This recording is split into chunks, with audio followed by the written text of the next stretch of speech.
इसी शेप के आपके मुख्तलिफ किस्म के गाड़ियों के कंप्यूटर के अंदर ये आईसी लगे होते हैं, इसको मोस्फेट कहा जाता है। ठीक है, अब इसको पहचान करवाते हैं आपको। वैसे अगर देखा जाए तो इंजेक्टर का ऑपरेटिंग का आईसी ये बनता है, इंजेक्टर को ऑपरेट करने का आईसी ये बनता है मेरे पास F5018 या F5020।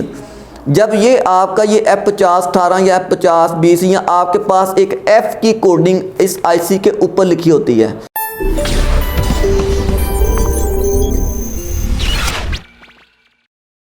अस्सलामुअलैकुम दोस्तों, उम्मीद करता हूँ आप तमाम लोग अच्छे से होंगे। अल्लाह पाक आपको अपने हिफ्ज़ ईमान में रखे। आप देख रहे हैं ऑटो के यूट्यूब चैनल। दोस्तों EFE auto electrician classes proper तौर पर एकेडमी के अंदर भी चल रही हैं और जब भी मुझे टाइम मिलता है वक्तन फ़वक्तन कोई ना कोई वीडियो अपडेट कर देता हूँ ताकि जो लोग मेरे तक नहीं पहुँच सकते उन तमाम लोगों तक ये इन्फॉर्मेशन पहुँच जाए। दोस्तों EFE ऑटो इलेक्ट्रिशियन क्लासेस इस वक्त अकेडमी के अंदर चल रही हैं। अगर किसी बंदे ने एडमिशन लेना हो तो स्क्रीन के ऊपर नंबर आ रहा है, वो रब्ता कर सकता है।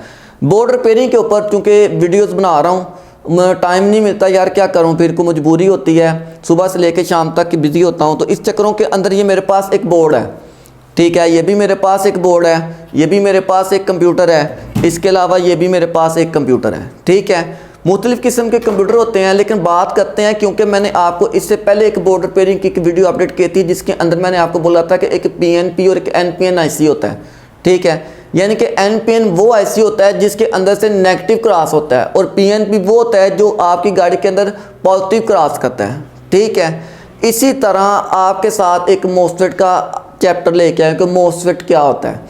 मोस्फेट एक आईसी होता है जो आपके पूरे गाड़ी के कंप्यूटर के मदरबोर्ड के अंदर लगा होता है। हमें नहीं पता कि वो किस चीज़ के लिए लगा होता है। फॉर एग्जांपल आपको नहीं पता, आप चूँकि न्यू बंदे हैं, काम करते हैं और आपको थोड़ा बहुत इल्म नॉलेज नहीं है, तो फिर उस वाले से मैं आपको शेयर करता हूँ। आपको नहीं पता ये मोस्फेट किन चीज़ों के लिए इस्तेमाल होता है। भाई ये मोस्फेट कंपनी पे डिपेंड करता है उसने ये मोस्फेट किस चीज़ के लिए इस्तेमाल किया है। ठीक है, यानी कि किसी जगह पर मोस्फेट को इस्तेमाल किया गया कि VTEC सेंसर नहीं चलता, VVTI नहीं चलता, यानी कि एक्चुएटर वर्किंग नहीं करता या सोलोनॉइड वर्किंग नहीं करता या गियर की वर्किंग नहीं होती, तो उसके लिए आईसी को इस्तेमाल किया गया है। ठीक है, और उस आईसी की पहचान एक अलग तरीके से मैं आपको शेयर कर दूंगा कि उसकी अगर आपकी एक्चुएटर का अगर आईसी होगा उसकी पहचान क्या होगी, वो मैं आपको शेयर करता हूं। इसके अलावा इंजेक्टर में पल्स नहीं आते, कोयलों में शोला नहीं आता, या बहुत सारी ऐसी चीज़ें हैं, या गाड़ी का फ़ैन ऑटोमेटिक नहीं होता, उसके लिए भी इसके अलावा आप देखेंगे कि गाड़ी के अंदर O2 सेंसर का कोड नहीं छोड़ती, तो इसके लिए भी हम इसके मोस्फेट आईसी को चेक करते हैं और ये बड़ा इंपॉर्टेंट आईसी है। इसको बड़ी तरतीब के साथ स्टेप बाय स्टेप वीडियोस के मुताबिक मैं आपके साथ शेयर करूंगा कि इस मोस्फेट को कैसे चेक किया जाता है। ठीक है, पहले चूंकि मेरे पास टाइम शॉर्ट है तो इस वाले से मैं आपको पहले उसकी शक्ल दिखाता हूं, फिर उसके वर्किंग दिखाता हूं और पिछली वीडियोस का मुआवजा करके मैं टॉपिक क्लोज करता हूं। पहले नंबर पर इसकी शक्ल चेक करें, शायद मेरा कैमरा आपको दिखा सके। ये मेरे पास एक मोस्फेट लगे हैं, ये 3 मोस्फेट हैं। ठीक है, इसकी टांगें आप चेक कर लें और इसकी आप शेप चेक कर लें।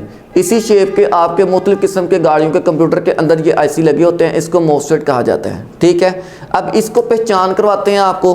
कैमरा मेरा इस पेज के ऊपर आपके आता है और आपको चीज़ें शेयर करता हूँ, ये बात ज़रा समझने की कोशिश करें।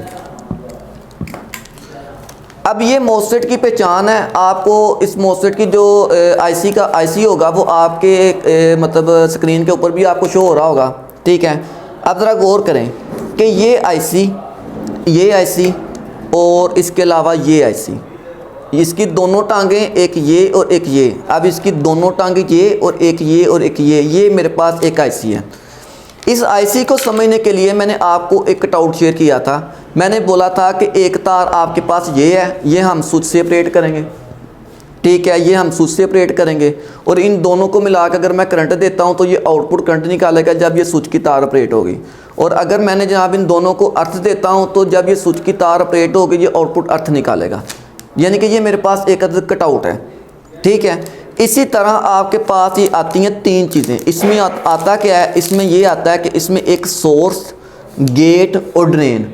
ठीक है, अब इसके अंदर ये स्विच की तार है। स्विच की तार अगर आईसी के हिसाब से देखी जाए तो ये गेट है। ठीक है, और इन दोनों को मिला के जब एक तार बनाई जाती है तो इसको हम कहते हैं सोर्स। ठीक है, इन दोनों को कहते हैं हम सोर्स। और इसके अलावा ये होती है हमारे पास एक आउटपुट वाली तार, जो मैंने बोला आउट करता है, वो होता है ड्रेन।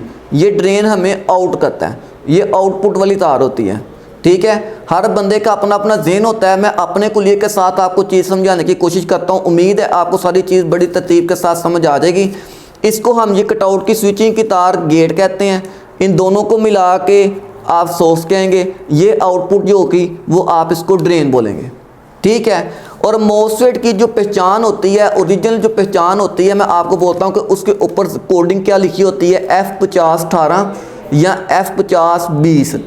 जब ये आपका ये F5018 या F5020 या आपके पास एक F की कोडिंग इस आईसी के ऊपर लिखी होती है, इस आईसी के ऊपर F की कोडिंग लिखी होती है, तो इससे मुराद ये मोसफेट ही है, ठीक है। लेकिन बार बार एक एक चीज़ शेयर करता जाऊंगा, ये मोसफेट ही है, लेकिन भाई आपको कोडिंग का नहीं अंदाज़ा हो रहा तो आपको इस वोल्टमीटर से मैं चेक करने का तरीका शेयर करूंगा। पहले मैं आईसी उतार के आपको चेक करवाऊंगा कि आईसी उतार के इसको कैसे चेक किया जाता है, फिर बोर्ड के अंदर लगा के आईसी चेक करवाऊंगा, लेकिन उसके लिए पहले आपको ये चीज़ समझनी होगी, ठीक है। अब ये होता है कि ये आईसी जो आपको बदलने के, ये आपके बहुत सारे कंप्यूटर के अंदर इस तरह के आपके आईसी लगे होते हैं, और इस आईसी को हम इंजेक्टर से भी ऑपरेट करते हैं, कॉइल से भी ऑपरेट करते हैं, फैन ऑटो से भी ऑपरेट करते हैं, बहुत सारी चीज़ों के साथ हम इस आईसी को ऑपरेट करते हैं। लेकिन अब बात करते हैं कि एक आईसी होता है जिस आईसी के साथ एक रेजिस्टेंस लगी होती है, यानी कि गेट है। ये मेरे पास एक गेट है, गेट के एक तार के साथ एक रेजिस्टेंस लगी होती है, और रेजिस्टेंस को चेक करने का तरीका भी आइंदा आपको सामने शेयर कर दिया जाएगा, ठीक हो गया। जिसके साथ स्विचिंग की तार के साथ एक रेजिस्टेंस लगी होती है, और ये आपकी गाड़ी के अंदर एक्चुएटर का आईसी होता है। एक्चुएटर यानी कि सोलोनाइड, सोलोनाइड यानी कि गियर का हो गया, या वी टैग का हो गया, या VVTI का हो गया। ये मेरी गाड़ी के अंदर किसका आईसी है, ये आईसी मेरे एक्चुएटर के, और जितने भी गाड़ी के एक्चुएटर लगे होंगे ये उनके आईसी का ये तरीक़ेकार है। और इसको चेक करने का तरीका भी इंशाल्लाह मैं शेयर करता हूँ, क्योंकि पूरी एक तरह पहचान करवा दूँ ना कि ये जो आईसी बनेगा ये मेरे एक्चुएटर का बनेगा, और ये आईसी मेरे मुख्तलिफ कंडीशन के फ़ैन ऑटो के लिए या एक्चुएटर की या मुख्तलिफ वर्किंग के लिए इस्तेमाल होता है। और ये देखें ना कितने आईसी लगे हुए हैं, एक ये लगा है, एक ये लगा है, एक ये लगा है, एक ये है, ये है, ये आपके पास कितने आईसी हैं, ये भी है, ये भी है, ये भी, ये कितने आईसी हैं। अगर हम इस बोर्ड के ऊपर देखें तो इस बोर्ड को भी आप चेक कर लें, 1 2 3 4 5 6 7, ठीक है, 8, ये आपके आईसी हैं। वैसे अगर देखा जाए तो इंजेक्टर का ऑपरेटिंग का आईसी ये बनता है, इंजेक्टर को ऑपरेट करने का आईसी ये बनता है मेरे पास। लेकिन फिर भी क्योंकि ये आईसी हैं, जब आपको इसकी चेक करने की तरतीब की समझ लग गई तो आपको इनकी भी समझ लग जाएगी, ठीक है। अब इसके अलावा ये भी देखें मेरे पास, ये भी मेरे पास आप देखें, इनके अंदर भी आपको 1 2 3 4 5 आपको कितने आईसी इसके अंदर भी मिल जाते हैं, ठीक है। लेकिन भाई आपको पहले पहचान होनी चाहिए कि आईसी क्या है, आईसी को किस तरह ऑपरेट होना है, फिर मैं आपको उसके चेक करने का तरीका इसका भी और भी जितनी भी चीज़ें आपको ऑपरेट कर दूंगा। लेकिन ये याद रखना है कि एक सोर्स, ठीक है, गेट, सोर्स और ड्रेन, ठीक है, फिर आपको समझ लीजिए क्या चीज़ होती है, ठीक है। अब ये जितनी भी इंफॉर्मेशन मैंने आपके साथ शेयर की है ना, मैं उन लोगों के लिए वीडियो बनाता हूँ जिनको इन चीज़ों का नहीं पता, ठीक है। जो वर्कशॉप के अंदर बैठ के काम सीख रहा है, वो बोर्ड की इंफॉर्मेशन लेने के लिए उस्ताद के पीछे पीछे घूम रहा है, मैं उसको कहता हूँ थंबल से वहीं पे बैठ जाए, ठीक है। गाड़ी के हीट गन ले ले, एक सप्लाई ले ले, ठीक है, काविया ले ले, और उसके बाद एक वोल्टमीटर ले ले, एक माइक्रोस्कोप ले ले, ठीक है। और इन्फॉर्मेशन मेरी वीडियोस को पिक करता रहे, और Aahista Aahista knowledge step by step चढ़ जाएगा।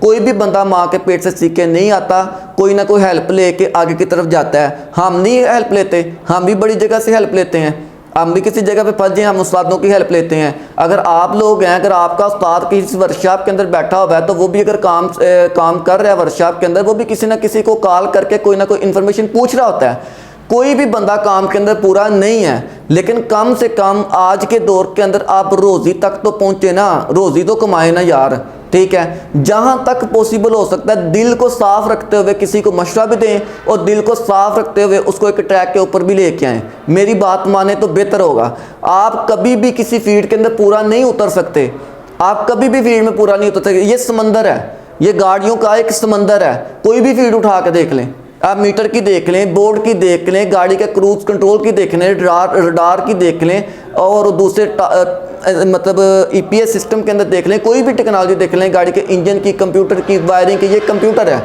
एसी है, कोई भी, ये आप पूरी गाड़ी के अंदर, ये समंदर है, आप कभी भी पूरा नहीं हो सकते, लेकिन उतना काम कर लें कि जितना कभी किसी जगह पे बैठ के मार ना खाएं और अपनी रोटी बड़े सुकून के साथ कमा सकें। ठीक है, चैनल को सब्सक्राइब कर लें, बेल आइकन पर ज़रूर प्रेस कर दें ताकि आप तक आने वाली वीडियो में आसानी के साथ पहुंचा सकूं। शुक्रिया।